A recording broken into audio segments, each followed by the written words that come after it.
Hello and welcome to the show. We start this week with a clip from Pro Viper on the crew. He's driving around having a hunt for one of the hidden wrecks, and this time out it's going to be not a Dodge that's doing some magic tricks on the crew. He's found the wreck, he's got the part, goes to set off again, and the wreck gets unhappy about being found, so decides it's just going to launch the hot rod into the sky, which is going to throw it at the hill. It's fine. Up next, Gamer575 on the crew. They've managed to wedge a Dodge Challenger. It is not a bloody Dodge. It's doing special things. Got it stuck underneath a plane.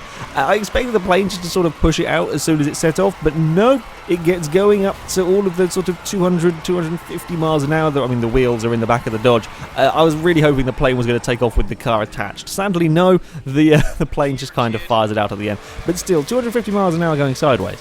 That's not too bad. That's pretty rare. Again, on the crew with the circuit hot rod. This thing is scary hard to drive, and the guy finds out here as soon as he puts on the nitro, bumps a wall, and then we're playing spider hot rod, climbing over a fence. It's not gone particularly well. In that case, yes, slightly broken. The car, another one from LM145 on the crew. They're sort of sitting around here. I guess they're waiting for people to turn up at this location. A police car is come flying along and driven past and stops, reverses into the Mini, and then decides he wants to chase the Mini. I don't quite know what the police car was after, what he was what he was doing, but either way, his poor driving means he's now going to chase after the Mini.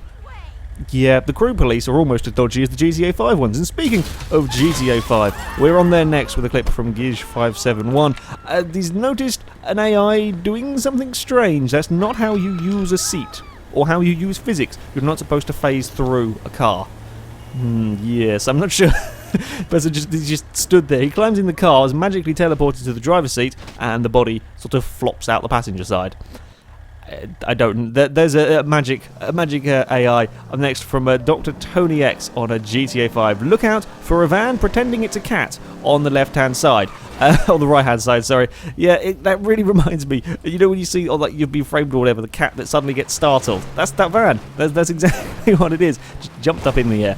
Tom the Turtle 180 has found a new amusing game to play on a GTA 5. You get in a taxi and you try and take it down the most dangerous road when you've told them to go fast.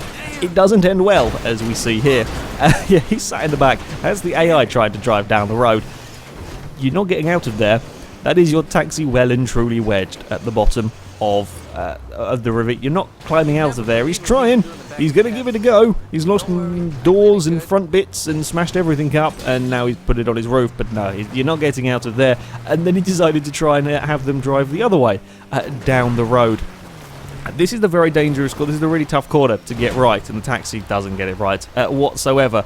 And now proceeding to drive off the cliff. Luckily, the guy gets out just in time as the taxi tumbles and ends up in the water.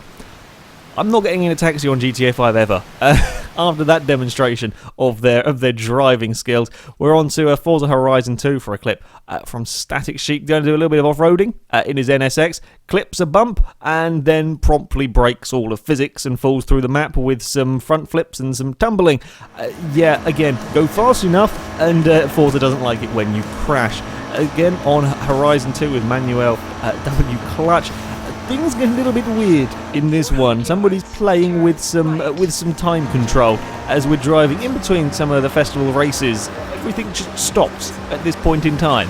There's a Zonda, is gradually climbing on top of a McLaren that's on top of a Ferrari.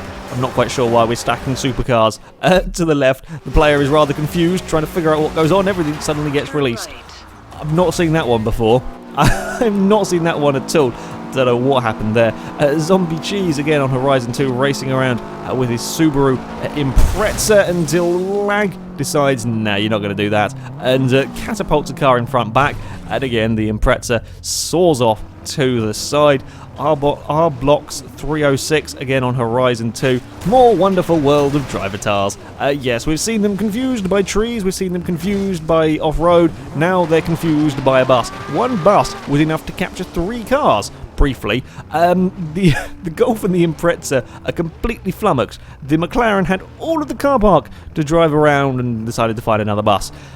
Yeah, it seems that buses defeat drivatars. Again, on Horizon 2, this is after a versus the community. Now, if you throw enough cars at the same space fast enough, eventually this is the thing that happens. This will happen all the time. It's fairly, I say almost fairly commonplace in versus the community, or after versus the community anyway. But what isn't fairly commonplace is the lag cannon fires off cars at 220 miles an hour. Yeah, that doesn't happen that often. Out of them, I think it was a Renault 5 got unhappy and just lag killed everything. And finally, we go to a Farming Simulator 15 with a CBZ Rogue D90, teaching a tractor a new trick. Yes, you don't need all four wheels on a tractor. They're not required for maneuverability. Put enough weight on the front, and you can drive it on the front wheels. That's quite an impressive trick, I have to say. It doesn't look like the easiest of things to drive. It does look somewhat oversteery. This is how you make drift tractors, okay? You just have them up on the front wheels. It's fine. It's what you're supposed to do with them. It's perfectly maneuverable. It's perfectly okay to drive around the farm on just the front wheels. Takes a little bit to get it on the front wheels. Yeah, I was I was impressed with this tractor stunting going on. Yep, the tractors are learning some new tricks. Anyway, that is it for this week's episode. If you have clips that you would like to submit to this series, then you can go to our forums. There will be a link in the description at the very top. There is an official events section for the clip submissions, and all the rules and how to submit the clips can be found in there. But that's it from me, so thank you very much for watching, and until next time, goodbye.